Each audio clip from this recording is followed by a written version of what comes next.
নমস্কার, সুস্মিতা ইজি রেসিপিতে সকলকে স্বাগত। আজকে আমার রেসিপি হচ্ছে তরমুজের কেক। ফ্রিজের মধ্যে আমার তরমুজ ছিল, তাই ভাবলাম যে আমি তরমুজ দিয়ে কেক তৈরি করি।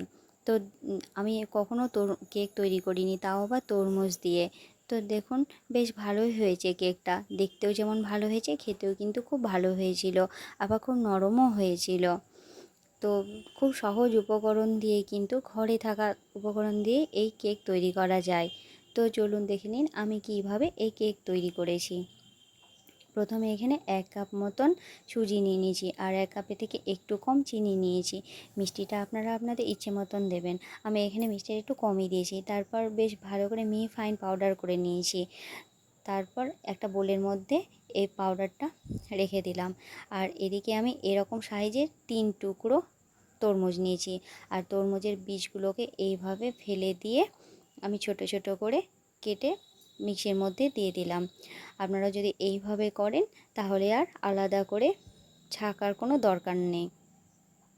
তারপর এইভাবে ছোট ছোট করে কেটে নিয়ে এটা বেশ ভালো করে মিহি পেস্ট করে নিলাম।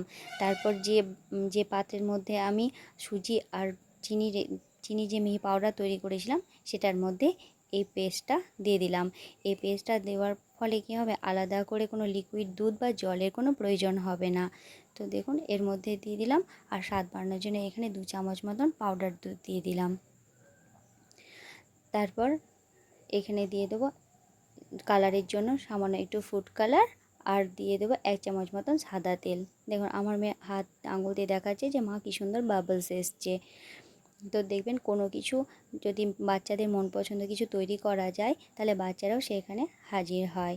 তো আমি যেহেতু ওর পছন্দের কেক তৈরি করছি, কেক খুব ভালোবাসে আমার মেয়ে, তো কেক তৈরি করছি শুনেই ও আমার কাছেই এসে বসে আছে আর বলছে, মা আমি তোমার হেল্প করব।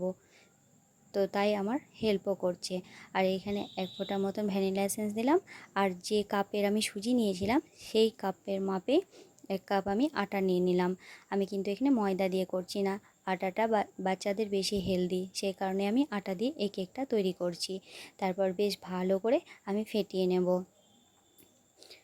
তারপর যেহেতু এখানে সুজি আছে, সুজিটা ফুলে বাড়বে, সেই কারণে আমি রেস্টের জন্য রেখে দেব। দেখুন, ঢাকনা দিয়ে আমি রেখে দিলাম।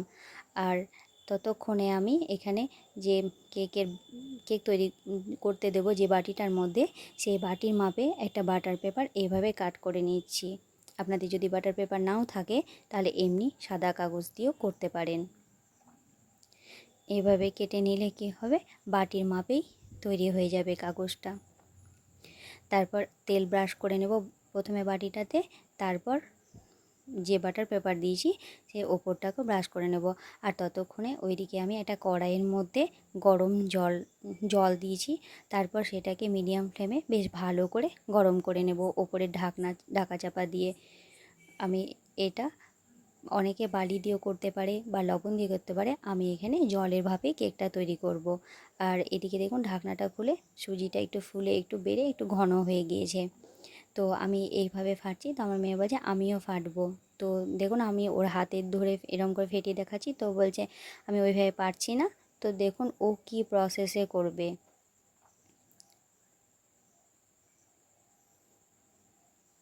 এভাবে ঘোরাতে পারছে না, তাই দেখুন দেখুন এই প্রসেসে ও করছে। তাহলে বেশ ঠিক আছে, তো এটাই কর, তোর যখন ইচ্ছে হচ্ছে তখন। আপনারাও এইভাবে যখন বাচ্চারা কোনো কিছু করতে চাইবে তখন করতে দেবেন, দেখবেন তারাও খুশি হয়। তো এখানে আমি ততক্ষণে বেকিং পাউডার বেকিং সোডাটা দিচ্ছি। এখানে 1 চামচ মতন বেকিং পাউডার দিলাম, আর 1/2 চামচ মতন বেকিং সোডা দিলাম। আপনারা চাইলে ইনোও দিতে পারেন। তারপর এটা দেওয়ার সাথে সাথেই কিন্তু আপনারা মোল্ড কিংবা বাটি যেটাতেই করুন সেটাতে ঢেলে সঙ্গে সঙ্গেই আপনারা কেক তৈরি করার জন্য দিয়ে দেবেন।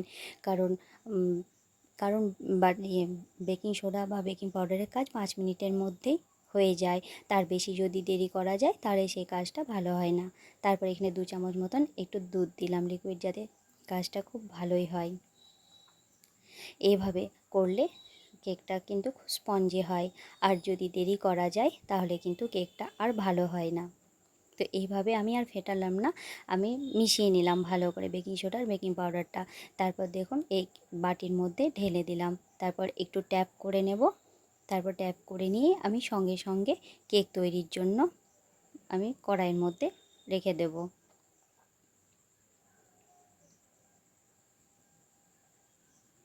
তারপর উপর থেকে অল্প একটু ড্রাই ফ্রুট দিয়ে দেবো। আপনারা ড্রাই ফ্রুটটা আপনাদের ইচ্ছে মতন দেবেন। দেখুন আমার জলটা বেশ ভালো ফুটে গেছে, আর ভেতরে একটা স্ট্যান্ডও রেখেছি। সেই স্ট্যান্ডের ওপর এইভাবে বাটিটা রেখে দেবো। তারপর ঢাকনা দিয়ে আমি এখানে লো ফ্লেমে 25 মিনিট মতন রেখে দেবো। তারপর 25 মিনিট পর ফিরে আসছি আপনাদেরকে। আর হ্যাঁ, মাঝে একটু খুলে আবার একটু ড্রাই ফ্রুট দিয়ে দেবো, তাহলে ড্রাই ফ্রুটটা ওপর থেকে বেশ ভালো মতনই বোঝা যাবে। তারপর ঢেকে দিয়ে 25 মিনিট পর ফিরে আসছি। তারপর আপনাদেরকে দেখাচ্ছি যে আমার কেকটা কেমন হয়েছে। দেখুন কেকটার কালারটা তো খুব সুন্দর এসছে। এবার আমি চাকু দিয়ে দেখাচ্ছি যে আমার কেকটা হয়েছে কিনা। দেখুন আমার চাকুর গায়ে একটু লেগে নাই। তো তারপরেও আমি ফ্লেমটাকে অফ করে দিয়ে 10 মিনিট মতন ঠান্ডা হওয়ার জন্য রেখে দিলাম। তারপর ঠান্ডা হয়ে যাওয়ার পর এইভাবে প্লেটের মধ্যে উল্টে তারপর খুলে দেখাচ্ছি কেমন হয়েছে। দেখুন কি সুন্দর হয়েছে, আর বাটির গায়ে লেগেও যায়নি। তারপর এটাকে আপনারা ফ্রিজে রেখেও পরিবেশন করতে পারেন ঠান্ডা হয়ে যাওয়ার পর। তো দেখুন কেকটা কি সুন্দর হয়েছে।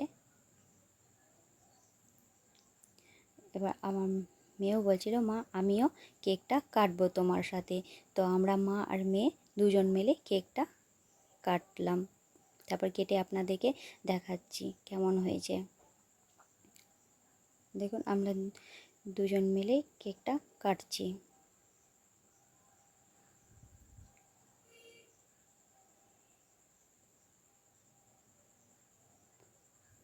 দেখুন কেকটা কি সুন্দর হয়েছে।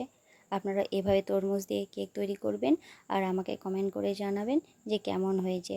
আর আমার যদি এই তরমুজের কেকটা আপনাদেরকে ভালো লেগে থাকে, লাইক করে দেবেন, শেয়ার করে দেবেন, আর আমার পাশে থাকার জন্য আমার চ্যানেলটিকে সাবস্ক্রাইব করে দেবেন।